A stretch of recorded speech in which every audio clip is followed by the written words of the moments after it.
Так, егер мына білмейтіндер болса, біле жүріңіздер. Мына машинаның форсункасы кейде дұрыс жұмыс істемейді. Мысалы, тазаласа да положение давлениесін ұрмай.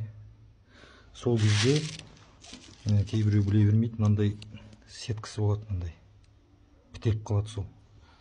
Сол сетка мынандай жерінде тұрады, ішінде. Оны мынандай саморезбен бұрап, жұлқып суырып аласыздар. Сосын магазинде мынандай сатады, ремкомплект. Сеткасы бар міне, резинкілері. Соны ауыстырасыздар, мына сеткасына қайттан до конца кіргізіп. Сосын мынандай 2 миллиграммдық шприцті кесіп, мынаяғын бүйтіп кіргізесіздер нараға дейін. Сосын карппен мынаған аккумуляторге жалғайсыздар, плюс-минус без разницы ауысса да.